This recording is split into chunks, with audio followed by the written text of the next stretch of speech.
আজকে হচ্ছে বৃহস্পতিবার, সকাল 7টা বেজে গেছে।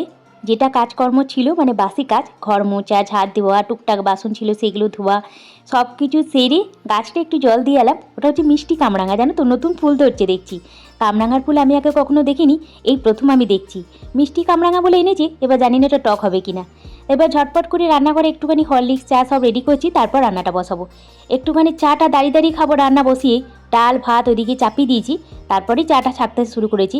ওই জন্যই না আমি গ্যাসে 3টে ওভেন নিয়েছি, যাতে আমি 3টে ওভেনে দুটো হাতে দিয়ে সমানে সকালবেলাটা পার করতে পারি। এই সময়টা প্রচুর আমার ব্যস্ত থাকি তো, তাই 3টে ওভেন ছাড়া আমার উপায় থাকে না। বাবুকে বাদামটা দিয়ে দিলাম, এরপর হরলিক্স বিস্কুটটা দিয়ে আসবো। ও পড়তে বসার প্রিপারেশন নিচ্ছি, ওর আছে জিকে কম্পিউটার শুক্রবারে, এটা হয়ে গেলে ওর হয়ে যাবে। তারপরে এখন আবার সেই জানুয়ারি থেকে আবার ক্লাস শুরু হবে, তার আগে তো এইটে মানে বুঝতেই পারছো পড়াশোনা টুকটাক থাকবেই। এদিকে আমি রান্নাঘরে পরোটা চলছে আর মাছ ভাজাটাও করে নেবো।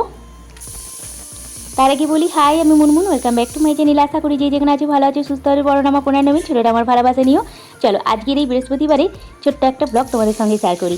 আজকে বুধবারে যে মালগুলো আমি কিনে নিয়ে এলাম না, মানে রান্নাঘরে যা দরকারি মশলাপাতি সব কিনে নিয়ে এসেছি, মাছ খাবারের মালটা, সেগুলো আজকে ঢালাঢালি করবো। কারণ কি না, বাবু বাড়িতে থাকবে, ও আমাকে বলেইছিল মা তুমি জিনিসগুলো নিয়ে আসবে, আমি কিন্তু মিলিয়ে রাখবো। ও মুদিখানার মাল যখন আমি নিয়ে আসি, মাছ খাবারের মালটা ও কিন্তু মিলাতে পছন্দ করে, তাই ওর জন্য আমি আর বুধবারে জিনিসগুলো ঢালিনি, সব ব্যাগেতেই রয়েছে। আর ওইগুলো আমি পরে ঢালাঢুলি করবো, মানে ও মিলিয়ে দেবে, আমি ঢালবো। এই দেখো এখনও সেই রকম ব্যাগের মধ্যেই সব রেডি করা আছে।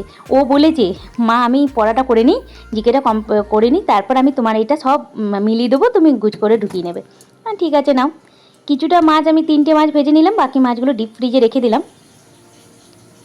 আজকে তো ওর বাবার স্কুল আছে, বাবুর তো নেই, তাই ঝটপট করে ওর বাবার টিফিনটাও বানিয়ে নিচ্ছি। পরোটা করেছি আর একটু ওর বাবার খুব পছন্দের আলু ভাজা করব, মানে চচ্চড়ি আলু ভাজা টাইপের।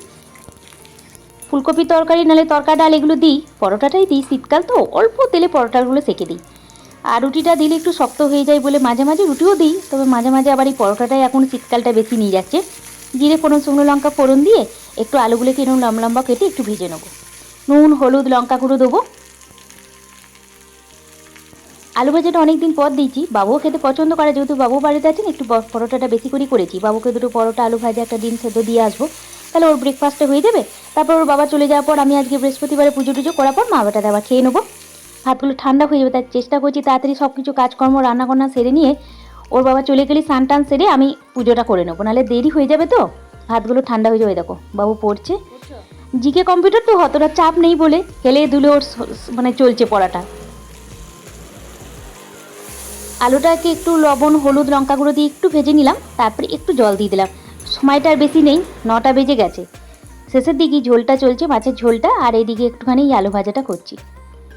তাহলে আমার রান্না মোটামুটি আজকের মতো হয়ে যাবে সকালবেলাটায়।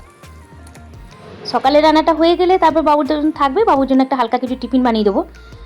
আর দেখো ভাত, মুগের ডাল, একটুখানি গাজর ছিল, গাজরটাকে কেটে দিয়ে দিলাম, আর একটু পালং শাকের ঘন্ট। আর এখানে করেছিলাম ফুলকপি যে ডাঁটাগুলো হয় না, সেটা না ফেলে আলু মূলো দিয়ে একটু চচ্চড়ি টাইপের সর্ষে বাটা দিয়ে করেছিলাম, মাছের ঝোল। আর এদিকে আলু ভাজাটা হয়ে গেছে, বাবুর বাবাকে দিয়ে এলাম ভাতটা নামিয়ে। এখানে আলু ভাজাটা নাড়াচাড়া করে একটু কাঁচা লঙ্কা দিয়ে এবার বাবার টিফিনটা রেডি করে নেবো। 4টে পরোটা দিয়ে দিচ্ছি। 6টা পরোটা করেছিলাম, বাবুকে দুটো পরোটা একটু আলু ভাজা আর একটুখানি তোমার ওই ডিম সেদ্ধ দিয়ে এলাম। আর ওর বাবার টিফিনটা এবার রেডি করছি, ওর বাবা ওইদিকে খাওয়া দাওয়া করছে, ততক্ষণ আমার টিফিনটা প্যাক করা হয়ে যাবে। 4টে পরোটা একটু আলু ভাজা আর ফল দিয়ে দেবো। শীতকাল মানে বুঝতে পারছো, এখন তো ফলের কোনো শেষ নেই, বিশেষ করে আপেল আর কমলার বুটে এত মিষ্টি পাওয়া যাচ্ছে, সেই একটা আপেল একটা কমলা লেবু দিয়ে দিলাম। ওর বাবা চলে যাওয়ার পর স্নান টান সেরে এসেছি ফুল বাগানে, মানে আমার বাগানটাতে একটু ফুল টুল তুলতে, পুজো করবো তো, তাই আমি তো বুঝতে পারছি আমার সাইজটা দেখে লাগাল পায় না। আর বাবু যেহেতু কম্পিউটার জিকে আছে তো অতটা চাপ নেই, তাই ফুল তোলার সময় ক্যামেরাটা বাবুই ধরে দিয়েছিল। খাওয়া দাওয়া করে পুজো টুজো করার পর খাওয়া দাওয়া করে এবার বাবুকে বলেন জিনিসগুলো বার কর, আমি বলে দেবো, তুমি মিলিয়ে নেবে। নিয়ে করো না। আটা 5 কেজি, ময়দা, তারপর আছে সুজি, সর্ষের তেল 2 কেজি দেখ, হ্যাঁ, তারপরে আছে হলুদ গুঁড়ো, ছোলার ডাল, অরহর ডাল, তারপরে হচ্ছে তরকা ডাল, আর তারপরে আছে গোটা গরম মশলা। আর এগুলো আমি তো আলাদা দোকান থেকে নিয়েছিলাম, আর ওইটা আলাদা দোকান থেকে নিয়েছিলাম। সব আছে তো। এবার ফল সবজি মাছ এগুলো তো আসবেই মাসে, সেটা তো বুঝতেই পারছো। চলো ঝটপট করে এগুলো সব গোছ করে নিই। বৃহস্পতিবার বাবুর পরীক্ষা নেই বলে বাড়িতেই আছে, তার জন্য তো রাত্রি ভাত টাত খেয়ে নিয়েছি, আর যার জন্য না একটু ওর জন্য টিফিন বানিয়ে দিলাম। এই যে রেসিপিটা আমি বানিয়েছি, মানে এই যে খাবারটা, তার তো ফুল রেসিপি আমি দিয়ে দিয়েছি আমার কুকিং চ্যানেলে। 3:30 বেজে গেছে, বাবুর বন্ধু চলে এসেছে। কয় রে, নিয়ে আয় বিস্কুটটা, নিয়ে আয়।